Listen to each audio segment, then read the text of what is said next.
Saudara-saudari, Shalom Alaikum. Saya mau berbagi cerita kisah nyata beberapa bulan yang lalu sebelum sekolah masuk kembali. Itu sudah mulai libur.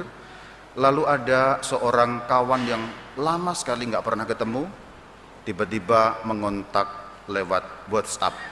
Ini teman lama, teman sekolah. Jadi kami ketemu terakhir lebih dari 25 tahun yang lalu. Teman itu cerita bahwa anaknya sulit untuk masuk sekolah kembali karena dia punya tunggakan yang cukup banyak dan gak terbayar. 1,5 tahun lamanya tunggakan itu. Lalu saya tanyakan kenapa terjadi seperti itu, lalu ngobrol. Singkat cerita, tunggakan 1,5 tahun itu terjadi karena dia kehilangan pekerjaan. Pernah berjualan tapi ada satu sebab sehingga berhenti, bla bla dan lain sebagainya. Pendek kata, membutuhkan pertolongan. Karena apa? Sudah ada tunggakan, nafkahnya berhenti. Oke, pendek kata, Tuhan menggerakkan hatiku untuk membantu teman itu. Saya katakan, kamu bisa apa? Saya bisa jualan, karena waktu lalu pernah jualan, tapi karena sesuatu hal COVID dan lain sebagainya tutup kembali. Baik, kalau begitu saya bantu untuk kamu jualan kembali. Lalu dia jualan kembali. Semoga itu menjadi nafkah baginya. Semoga kemudian teman saya ini bisa menafkahi keluarganya, menghasilkan makanan untuk keluarganya, memenuhi kebutuhan keluarganya. Cerita singkat. Bukan mau cerita tentang kebaikanku, bukan. Tapi bahwa pada waktu itu memang membantu. Kemudian saya ketika merenung-renungkan firman hari ini yang berbicara mengenai doa Bapa kami yang diajarkan kepada kita, kembali teringat peristiwa itu. Bagian tengah dari doa Bapa kami, saudara-saudari, itu kan bunyinya, berilah kami rejeki pada hari ini. Nanti kalau kamu hitung doa Bapa kami itu kalimatnya ada 7. Doa Bapa kami itu kalimatnya ada 7. Kalimat tengah atau kalimat nomor 4 itu ada pada kalimat berilah kami rejeki pada hari ini. Nanti boleh di rumah dihitung ya. Kalimatnya jumlahnya ada 7. Kalimat tengah atau kalimat nomor 4 yang berarti senternya adalah berilah kami rejeki. Saya pikir rupa-rupanya kalau setiap hari saya dan saudara-saudari berdoa berilah kami rejeki, berarti ini juga sebuah perutusan, bukan? Kalau setiap hari minta berilah kami rejeki, berilah kami rejeki, berilah kami rejeki.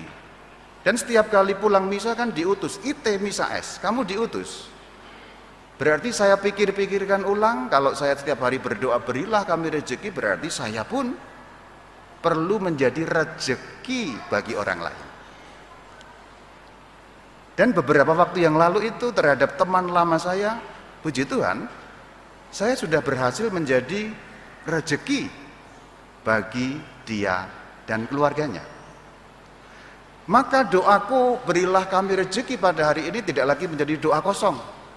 Sebab ketika saya meminta rejeki kepada Tuhan, berilah kami rejeki pada hari ini, saya juga mau menjadi rejeki bagi sesama. Maka barangkali renungan saya tentang firman hari ini juga berguna bagi saudara-saudari. Saya bagikan supaya yuk kalau kita doa Bapa kami menyadari bahwa setiap kali saya minta rejeki kepada Tuhan, saya pun, dan berarti saya juga dorong saudara-saudara pun mau juga menjadi rejeki bagi sesama, bagi orang lain yang mungkin sedang mengalami buntu jalannya dan lain sebagainya, sehingga hidupmu menjadi saluran rejeki itu. Maka doamu, doa Bapa kami tidak lagi menjadi doa yang kosong. Kalau kamu tidak mau menjadi rejeki bagi sesama, maka lalu hanya menjadi pengemis. Minta kan gitu. Itu kan berarti kan pengemis kan? Jangan menjadikan diri pengemis di hadapan Tuhan. Tapi adalah murid yang mau diutus. Berilah kami rejeki, Tuhan, saya juga mau menjadi rejeki. Karena apa? Sekarang nyambung ke nomor 2 renungannya, ini lebih dalam. Kalimat berilah kami rejeki kalimat tengah dari doa Bapa kami. Tapi sebenarnya terjemahan rejeki atau makanan, kalau yang kita dengar dalam Injil Lukas tadi, sebenarnya ini terjemahan bebas. Terjemahan yang lebih lurus sebenarnya roti. Kalau kita doakan dalam bahasa Latin bunyinya panem nostrum quotidianum da nobis hodie. Apa tadi? Kulu. Sudah. Panem nostrum quotidianum da nobis hodie. Panem nostrum artinya roti untuk kami. Quotidianum artinya setiap hari. Dan nobis berilah kepada kami hodie hari ini. Jadi kalau diterjemahkan lebih lurus, kalau kita mengacu pada teks aslinya juga, terjemahannya bukan rezeki, juga bukan makanan, tapi terjemahan yang lebih lurus sebenarnya adalah berilah kami roti sehari-hari. Jadi kata roti, maka rezeki yang dimaksud dalam doa Bapa kami itu selain rezeki benar-benar makanan, nafkah, makanan sehari-hari, tapi juga rezeki dalam arti roti. Lalu mana itu? Roti Ekaristi. Jadi semakin dalam kita merenungkan firman Tuhan, khususnya doa Bapa kami, semakin kita dibawa pada pusatnya. Panem nostrum quotidianum da nobis hodie. Berilah kami hari ini roti makanan kami.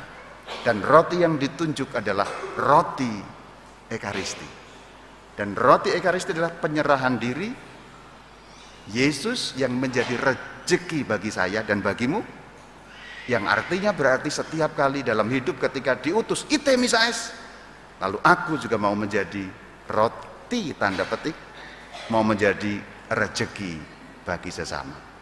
Pertanyaan untuk direnungkan, kamu semua diutus, saya semua diutus, sudahkah kamu menjadi rezeki bagi sesama?